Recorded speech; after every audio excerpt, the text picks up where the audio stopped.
Shri Venkateswara gold తాకట్టులో ఉన్న మీ బంగారాన్ని విడిపించి కొనబడును. నమస్తే, వెల్కమ్ టు అవర్ ఛానల్.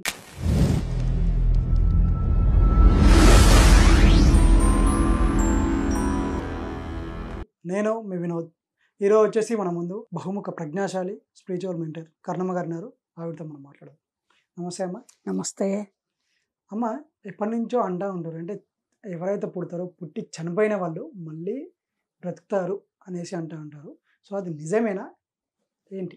చనిపోయిన తర్వాత కూడా బ్రతికి ఉండేవాళ్ళు అరుదుగా ఉంటారండి. చనిపోయిన తర్వాత బ్రతకడము అంటే ఒక వ్యక్తి మనిషిగా పుట్టి పెరిగి తన జీవితానికి, కుటుంబానికి, సమాజానికి, దేశానికి, ప్రపంచానికి వినియోగపడే అనేక మంచి పనులు లేదా కొన్ని మంచి పనులైనా చేసి చనిపోతే ఆ మనిషి భౌతికంగా లేకపోయినా వాళ్ళ గురించిన అంశాలని పాఠ్యపుస్తకాల్లో మనము పాఠాల కింద చదువుకోవడము, ముందు తరాలకి అందించడము, వాళ్ళని స్మరించడము, తలుచుకోవడము, వాళ్ళ యొక్క జయంతులు వర్ధంతులు నిర్వహించడము, వాళ్ళ పేరుతో అవార్డులు రివార్డులు ఇవ్వడము, ఇలా చేస్తూ ఉంటారే అది చనిపోయిన జీవించడము అంటే.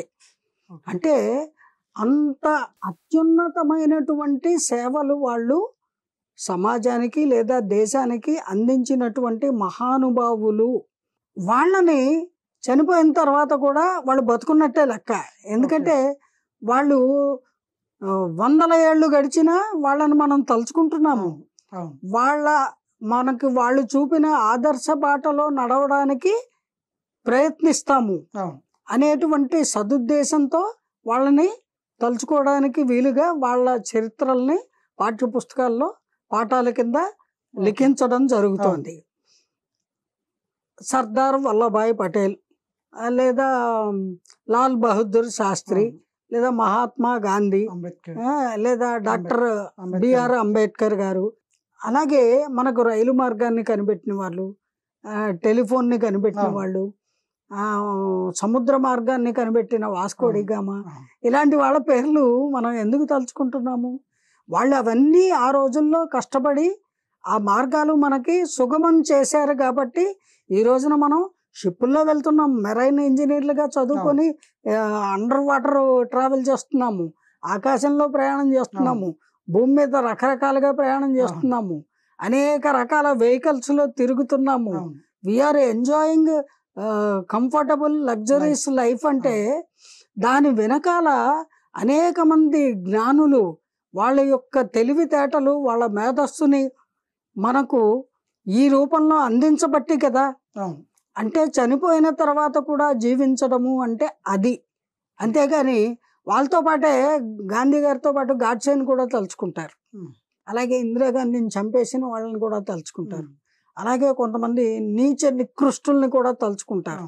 ఇప్పుడు రాముల వారిని దైవంగా భావిస్తాము, సేవిస్తాము, తలుచుకుంటాము, పూజిస్తాము. అలాగే రావణాసుడిని కూడా తలుచుకుంటారు. ఎందుకని? సీత అమ్మవారిని తీసుకువెళ్ళిపోయాడు కాబట్టి, ఆయన చేసిన అకృత్యాన్ని మర్చిపోకూడదు కాబట్టి ఎవరైనా అలాంటి దుష్ట నీచ నికృష్ట పనులకు తెగబడితే వాడు రావణాసుడురా, వాడు నీచాదముడురా, లేదా వాడు ఇలాంటి వాడురా, అలాంటి వాడురా అని అసురులతో పోలుస్తాము, రాక్షసులతోటి. దేవుళ్ళతో ఎవరిని పోలుస్తాము? మంచి వాళ్ళని, మంచి పనులు చేసేవాళ్ళని. అంచేత చనిపోయిన తర్వాత కూడా జీవించడము అంటే అది. ఇంకా మీరు అడిగిన రెండో అర్థం కూడా చెప్తాను. మనిషి చచ్చిపోయాక మళ్ళీ పుడతాడా? ఈ అమ్మ భగవంతుడు ఇచ్చిన బతుకుని సవ్యంగా బతకడం చేత కాదు ఒక్కొక్కడికి. పెంగర్గా బతుకుతున్నారు, ఉల్టా పల్టా ఆలోచనలు చేస్తున్నారు, సమాజాన్ని భ్రష్టు పట్టిస్తున్నారు, అనేక దురలవాట్లకి తెగబడుతున్నారు. ఆడపిల్లలు, మగపిల్లలు మొగ్గగా ఉండగానే మీ జీవితాన్ని మీరే నాశనం చేసుకుంటున్నారు. తల్లిదండ్రులకి కానీ సమాజానికి కానీ ఏమీ నష్టం లేదు. అలాంటిది మీరు చచ్చిపోయి మళ్ళీ పుట్టాలా? ఎవరి కోసం? ఈ జన్మ భగవంతుడు ఇచ్చిన వరం అని గుర్తుంచుకోండి. ఈ జన్మని చక్కగా జాగ్రత్తగా జీవించండి, హాయిగా ఆనందంగా బతకండి, 10 మందిని బతికించడానికి బతకండి. మీకోసం మీరు బతకడం చేత కాకపోతే 10 మంది కోసం బతకండి. ఈ సూసైడ్లు ఎందుకు చేసుకుంటున్నారు, ఈ రేపులు ఎందుకు చేస్తున్నారు, మర్డర్లు ఎందుకు చేస్తున్నారు? మానండి. ఆ నీచ కార్యక్రమాలన్నిటికీ పులి స్టాప్ పెట్టేయండి. చక్కగా భగవంతుడు ఇచ్చిన బతుకును బతకండి. 10 మందిని బతికించడానికి బ్రతకండి. 10 మందిలో పదే పదే తలుచుకునే వాళ్ళు లాగా బతకండి. అది బ్రతుకంటే. అలాంటి బ్రతుకు బతకమని భగవంతుడు మనకి జన్మ ఇచ్చాడు. తల్లిదండ్రులు అందుకోసం మనని కంటున్నారు అని గుర్తుంచుకోండి అని ఇప్పుడు జనరేషన్కి చెప్పవలసిన దుస్థితి వచ్చినందుకు చాలా విచారిస్తున్నాను. కానీ పెద్దదానిగా చెప్పడం నా ధర్మము, అందుకని చెప్తున్నాను. ఏమైనప్పటికీ సమాజంలో మనము ఈ జన్మని చక్కగా జీవించాలి, ఆరోగ్యంగా బతకాలి, ఆనందంగా బతకాలి. అలాగే తోటి వారి సౌఖ్యం కోసం కూడా చేతనైనంత సహాయ సహకారాలు అందించాలి అనే సద్భావనతోటి జీవించడం మానవ ధర్మము.